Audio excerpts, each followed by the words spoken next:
And for any man, let me tell you, for any man to call this a record of failure is the cheap political rhetoric of politicians who only know how to build themselves up by tearing America down. And we don't want that kind of leadership in the United States.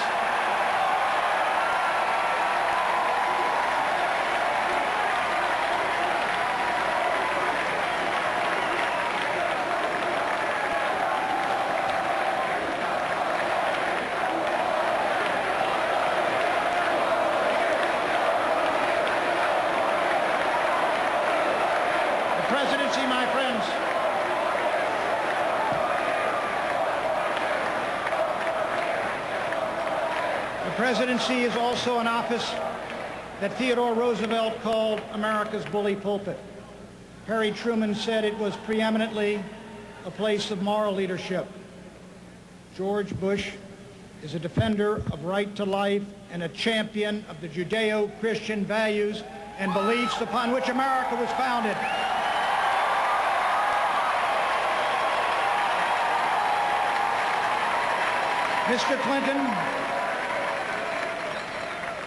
Mr. Clinton, however, has a different agenda. At its top is unrestricted abortion on demand. When the Irish Catholic governor of Pennsylvania, Robert Casey, asked to say a few words on behalf of the 25 million unborn children destroyed since Roe v. Wade, Bob Casey was told there was no room for him at the podium at Bill Clinton's convention and no room at the inn. Yet a militant leader of the homosexual rights movement could rise at that same convention and say, Bill Clinton and Al Gore represent the most pro-lesbian and pro-gay ticket in history, and so they do.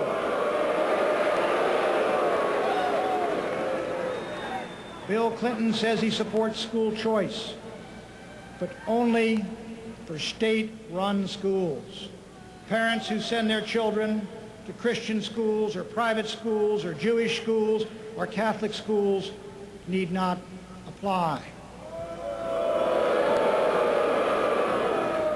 Elect me, and you get two for the price of one, Mr. Clinton says of his lawyer spouse.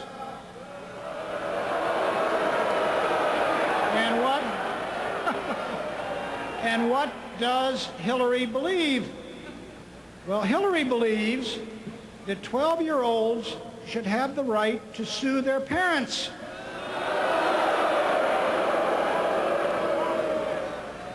And Hillary has compared marriage and the family as institutions to slavery and life on an Indian reservation.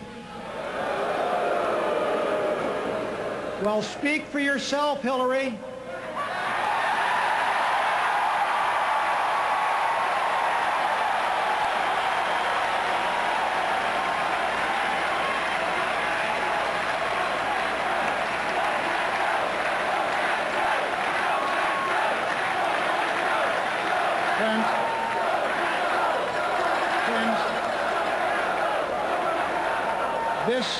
This, my friends, this is radical feminism, the agenda that Clinton and Clinton would impose on America.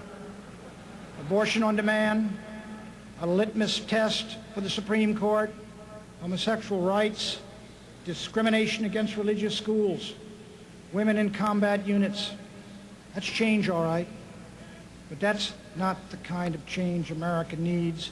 It's not the kind of change America wants, and it's not the kind of change we can abide in a nation we still call God's country.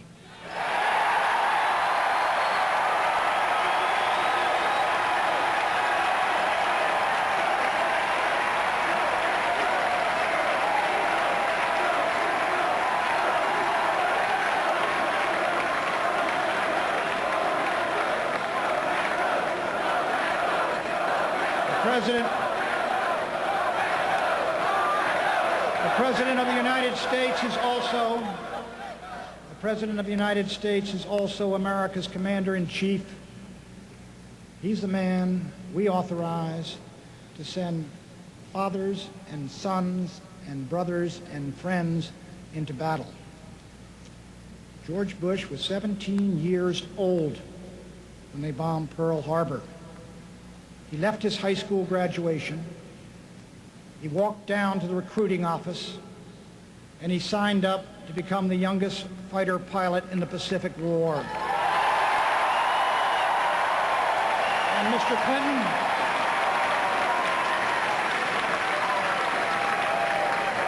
and Bill Clinton, I'll tell you where he was. I'll tell you where he was.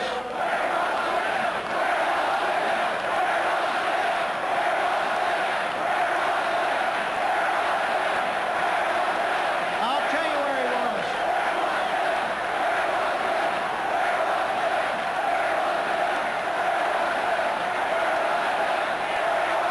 Let me tell you where he was.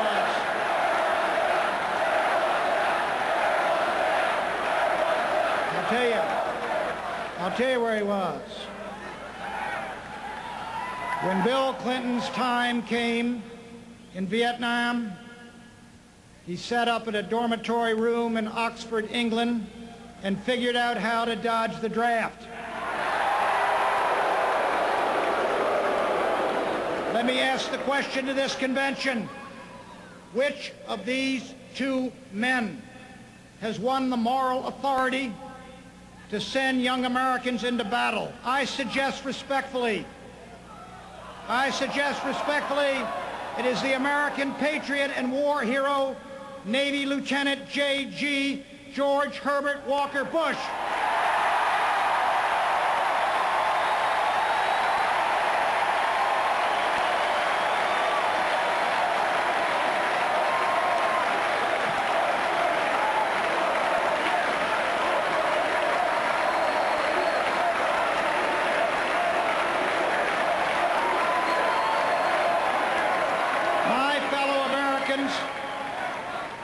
My fellow Americans, this campaign is about philosophy, and it is about character. And George Bush wins hands down on both counts.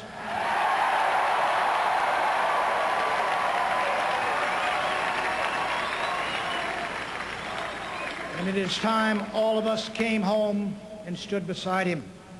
As his running mate, Mr. Clinton chose Albert Gore.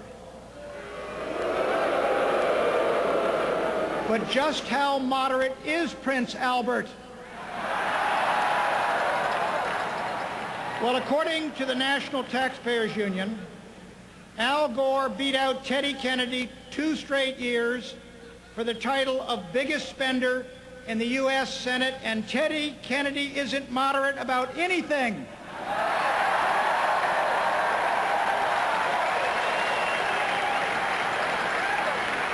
I'm not kidding. I'm not kidding about Teddy. How many other 60-year-olds do you know who still go to Florida for spring break?